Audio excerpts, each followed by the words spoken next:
requests to make a full English breakfast. And I was like, great, amazing, awesome. I know what an English breakfast is. It's delicious, it's full, it's, you know, like a hug for your tummy. I forgot about like one small element that if I did not include it, I know all the Brits would be like, but what about the black pudding? Like I know that my comment section would be filled with like, where's the black pudding? So today I'm gonna show you how to make a full English breakfast, complete with black pudding, hopefully. Black pudding, also known as blood sausage. Looking up the traditional recipe for this dish, I was gagging the entire time. Usually it is oats and barley and blood and then like some sort of meat. So I'm going to keep a lot of the elements the same, except I'm going to really try to get that blood flavor and color. So weird ingredients I'm going to use to try and achieve that is iron supplement and then black charcoal. I'm going to try not to use the charcoal.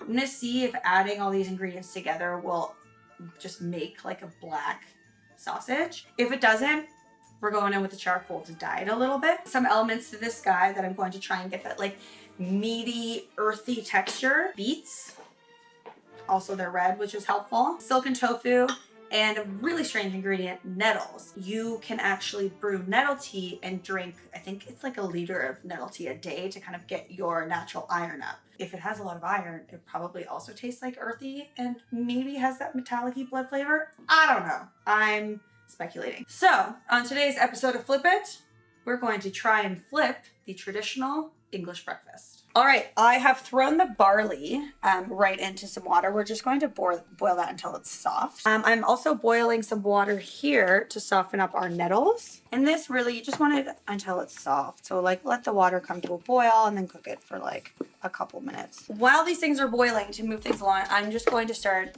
like throwing things into this food processor. So the first thing is the mushrooms. I'm hoping that these will, you know, give a nice meaty texture. And then also some beets. So hopefully this is going to give like that red, like dark red hue. I'm also going to add the tofu again, kind of get that like consistency. Also, I think this will act like a nice binder since we're not using eggs. All right, this is more or less ready to go. The whole point is for it to just be kind of soft here. So I'm going to transfer the nettles just into the sieve to like drain out a lot of the liquid. All right, I'm gonna let that sit for just a second to get some of the moisture out. I wonder what this tastes like. Just, well, like eating grass. So the person that inspired me to try this with nettles has a YouTube channel called Atomic Shrimp. He just like experiments with different types of foods and things. And I saw the nettle thing and was like, interesting. I'm gonna take the nettles and just like plop it in here. And 2 cups of oats. And then for the spices, I have some cloves, an allspice mix of like rosemary and cinnamon and allspice and ginger and that sort of thing. And let's see what color this becomes. Guys, I think I need to put this in the blender. There's like chunks of tea, not the James Charles kind, but like chunks of tea in my teeth. I think I'm gonna add this other beet, and then maybe like, I don't know, like it's like 2 tablespoons of iron supplement. I'm also not really getting the color that I want, so I'm going to add some black charcoal. I would say like, oh God, not that much. Jesus. Like a teaspoon? I'm gonna give it a little taste.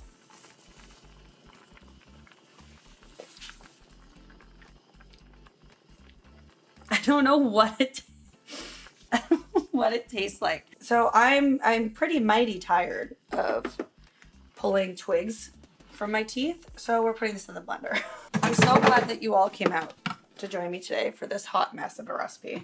It's like a strange oatmeal, and not like strange like in a good way either.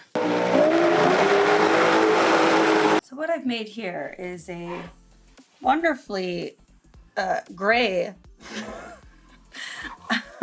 somewhat beefy flavored paste. Okay, what I'm gonna do is mix this with some oats, barley, and onion, a little bit more salt.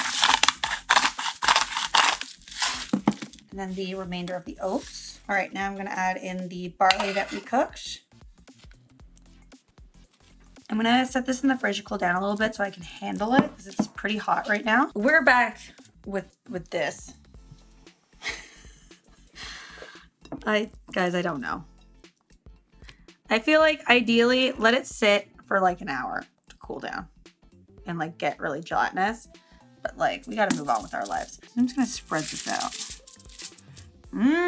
That looks like something I wanna eat. I don't know why I'm not just giving up and why I feel like I need to keep going. All right, what I'm thinking in terms of cooking this thing, I think the best way to do this is in a pressure cooker. So I'm almost going to treat it like a seitan. I'm going to pressure cook it for 30 minutes, so that would be like steaming it for an hour. I'm not convinced that this is going to work. I'm going to show you how to make all the other elements to the English breakfast so that, you know, when that fails, if it does, it's okay because you have all these other delicious things. So I'm going to start with the beans because that's the easiest thing. We can get it out of the way. It can just sit there and stay warm while we cook everything else. I just have the like English style beans here. They're just like the Heinz beans and tomato sauce. When you're looking for these, make sure you get the ones in tomato sauce and not with like ham or with flour. I mean, I grew up eating baked beans like this on toast because half my family is English. But what I find that I like to do with these guys is just enhance them just a little bit more. So I like to do that by adding a tablespoon of apple cider vinegar and then also roughly a tablespoon of mustard. English mustard is really great for this, but I have German mustard and that's fine too. It's just Mittelscharfsinn. That's so cute. It kind of looks like a toothpaste bottle. Yeah, this is how they sell mustard and all kinds of pate. In Germany, they have pate in tube form. A lot of tube form things. All right, I'm just gonna mix that all together. All right, we have equal parts oil and butter here, vegan butter, that I'm going to mix together. And this is what I'm going to cook up my mushrooms with. I'm literally just gonna salt them, pepper them, and cook them up until they're nice and brown. For the tomato in the English breakfast, all that happens is you cut the tomato along the equator, which is here, and you throw that onto a pan. It's not really cooked, it's more like seared and then seasoned with salt and pepper.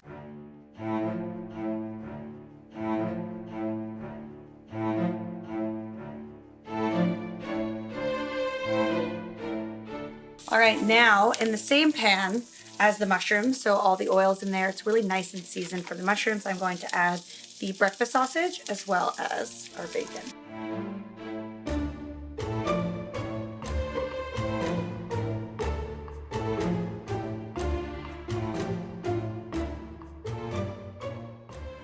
All right, while our meats are cooking up, let's get the egg out of the way. The closest thing that I have to egg in my fridge right now is just eggs. That's what we're going to use. Traditionally, I mean, it's like sunny side up or over easy, but I've also seen with scramble as well. All right, I like to just kind of like move it around, let it sit, move it around, let it sit. If you wanted an omelet, you could just leave it alone. That's not really what we're going for here. But again, if you don't have access to just egg, I just had this in my fridge and I need to use it. You don't have access to it, again, tofu scramble is perfect. I have a really nice recipe for one in my cookbook and also on my blog, so you can check that out. I'll link it below. There is no toast in English breakfast. It is fried bread.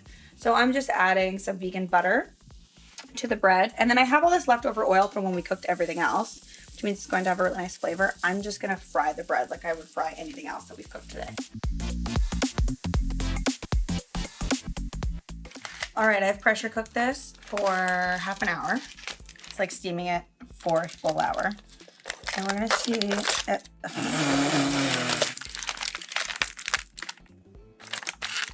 All right, cool. So that's disgusting. Like, what does it even taste like? I don't know. There's a weird aftertaste to it. It's very gelatinous. I'd say that this was a fail. which is upsetting. In the arms of... So that's not gonna work. But that's okay because I'm in the midst of cooking up all the other elements for the breakfast. Those are gonna more than make up for the fact that this didn't work. So let's assemble that guy.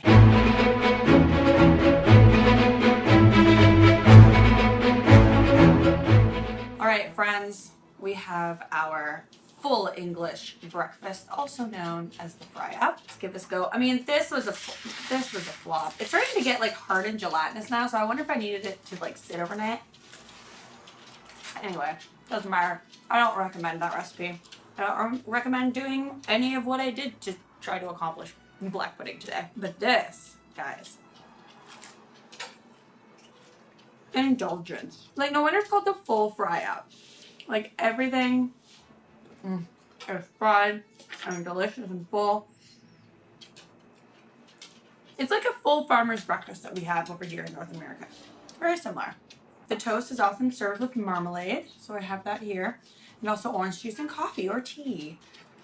You need, because the English do like a spot of tea. So here's what I learned. The traditional full English breakfast is a centuries-old British breakfast tradition. Toast, one that can trace its roots back to the early 1300s. Like, each generation kind of like modified it and changed it a little bit and like added a couple of things. But it started with the gentry, which I also didn't know. It's very, very interesting. There's a saying apparently that says to eat well in England, you should have breakfast 3 times a day. And this is like a day's worth of calories, so I understand how that would happen. I suggest making this for brunch for your loved ones. If you like this video, give it a big thumbs up and let me know what you want me to flip next. I'll see you next time. Bye.